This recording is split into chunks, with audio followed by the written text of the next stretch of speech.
Hello there!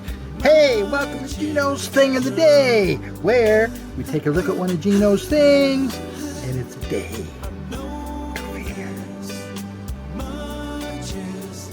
Hey, anyway, so glad you're here. Good to see you. And you know what? What do you call a deer in the Air Force? A bombardier. Yeah. Anyhow, hey, let's get right to it. Thing of the day. That's why we're all here, right? So what do we got today? Hey, if you know me, what's something I really love? That's right, the color green. What else is something I really love? That's right, El Caminos. I used to have a 79. Funnest car I ever had. Anyhow, why is this relevant? Because today's thing of the day is a green El Camino. And it is a 70. El Camino. Green. Nice, huh? Hey, speaking of things I love my wife very, very dearly. She's a sweet wee lass, she is. Anyhow, yeah, I posted up a picture the other day and kind of hinted to the fact that I would tell the story behind that picture. So, here's the story. As you well know, I was in the Navy, but back when I was in high school, I dated my wife, my now wife, then, for a couple years. She was out of school already, but I was in.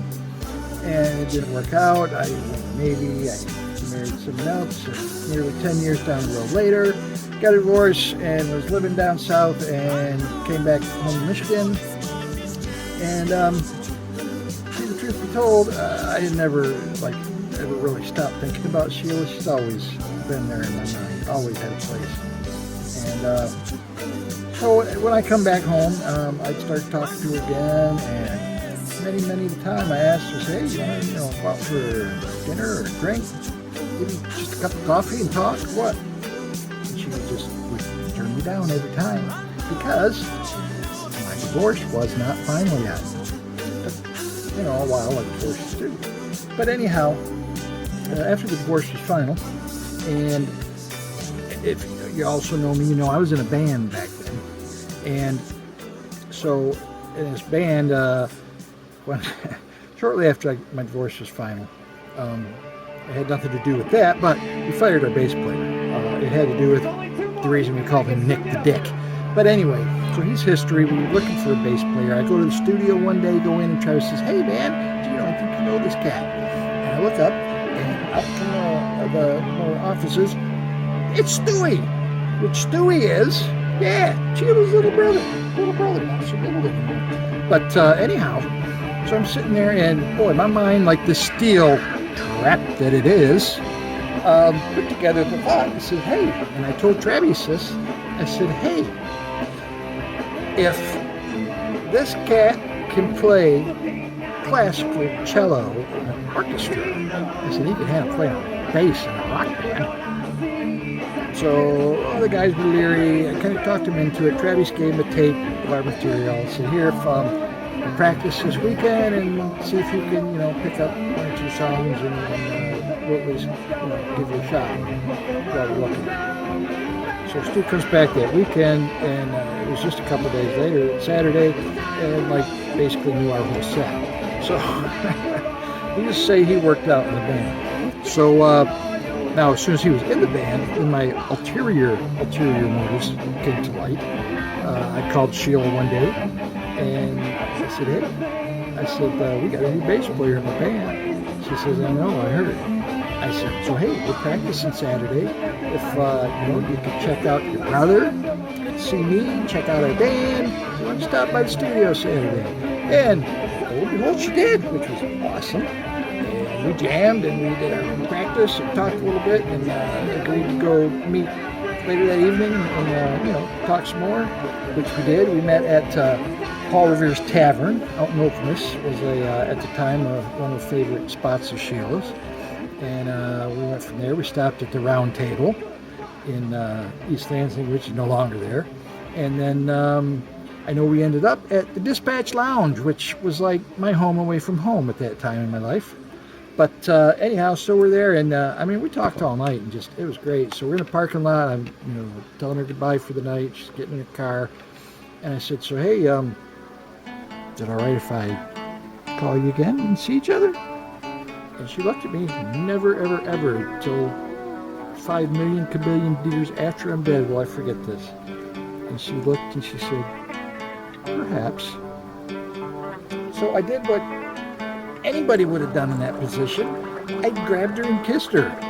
Yeah, and we had a really nice kiss in the parking lot. And it was snowing on us, and it was cold, and Sheila was shivering, and so yeah, it was all in all a very, very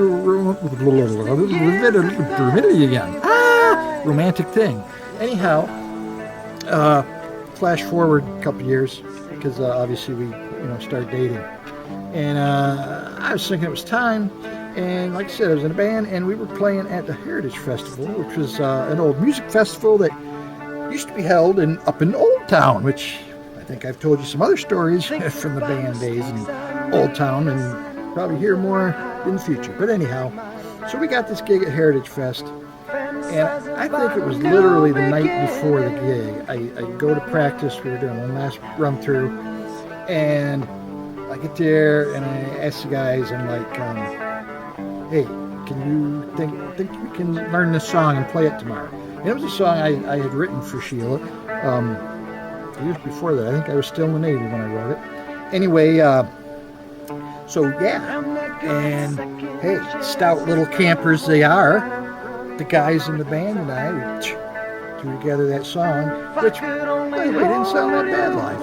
But anyway, and we were going to do it the next day. So we're at the gig, we're playing our set, we get to that song, we start doing it, and then we get to a point in the song where it stops, and there's an extended guitar solo, which actually isn't in the real original recording, but there was then, because you'll see, being in the band, we had bumper stickers and frisbees and t-shirts and stuff, and we used to get them out all the time at shows trying to promote ourselves. So we get to this breakdown. I throw down my guitar. Trav starts noodling, and one of the greatest noodlers ever. And then hey, anyhow, so he starts that, and me and Tommy both grab a stack of bumper stickers and run out in the crowd. And we're running through the crowd, and we're handing out stickers, and here and there, and handing them to people. And hey, so I get rid of all my stickers, and I go to up to Sheila, and there she is. And I come up, I said, "Well, I'm all out of stickers, but," I reached in my pocket, I said, "I got something else for you." And yeah, it was a ring box, and she was trembling, and she grabbed me and was like squeezing my shoulders so tight I thought she was going to break them and I wouldn't be able to finish the song. But anyhow, yeah, and because I wanted to do the whole get down on the knee thing and all that, but I'm like, if I don't hold her up right this second, we're probably both going to end up lying flat on the cement here. But so I didn't do the knee thing, but it was still, we're embraced and all that. And I just, I told her, I says, "Hey, it's not very often that, the Lord gives us a second chance, especially at major things." And I said, "And He's given me a second chance with you, and I don't want to risk losing you again, so will you marry me?" More trembling. Now, meanwhile, here's Travis still noodling away. Johnny's banging on the drums. Tommy's doing what Tommy does, waiting for the, song to start back up again. Stu pounding away on the bass. So I'm like, I got to get back on stage. We are literally in the middle of the song. So I let her go, kind of handed her off to Brandy, and I ran up back on stage. I grabbed my guitar. We finished the song, and Sheila had thought something was up, because she's like, she knew our set. She went to all our gigs. She's like, "This is not a normal Rusty Faith song." She said, "I know this song. This is a Gene song, but this isn't a Rusty Faith song." So anyhow, I get done with the song, and she, by this time, Brandy had brought her there. They're standing up right at the front of the stage, and so I looked down and I said in the mic, I said, "Well," she holds her hand up like this, this as well. I'm wearing a damn thing. That is for truth, total truth, not a lie. That's how it happened. There's witnesses.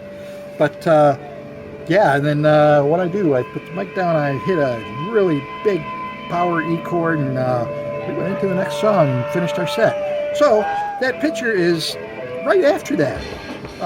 Not that song, we had to finish the set, but after that set, and we got done and get our gear, you know, guitars, drums, everything off the stage, and that was us, you know, hanging out. And I'm not even sure, but I'm pretty sure Brandy took the picture.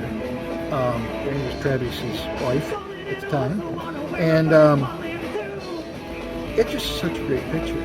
I mean, everybody liked it, and I sit there and I'm like, man, look at us. We just are full of life. We look so freaking happy. It's sickening and delighted and just in a moment with each other, and the rest of the world just doesn't exist, even though we're posing for the world. But yeah, anyhow, that's what that picture is. If you look behind Sheila, you can see that with the long hair and the cap on, that's Johnny. He's an absolutely phenomenal drummer. On the other side, behind me, you can see with some hair, Travis, awesome guitarist, noodler, and just a really good friend of mine. And yeah, so there we were, and it was so like the engagement photo, you know, moments after the scene of the crime.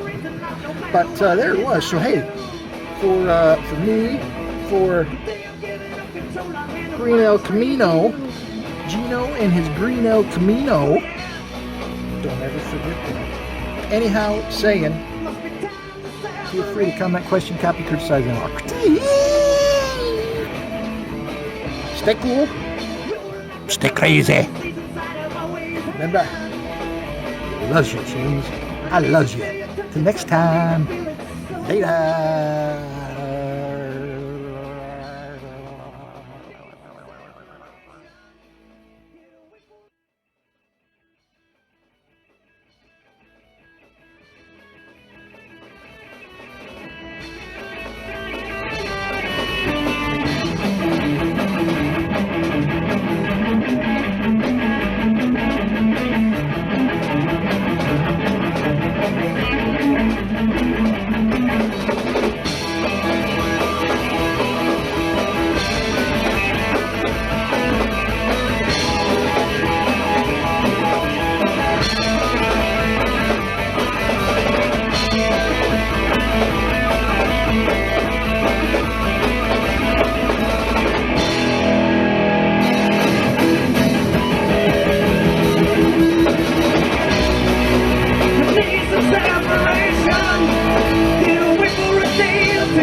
Guitar, and I'm Tommy Hunt. We are Rusted Face.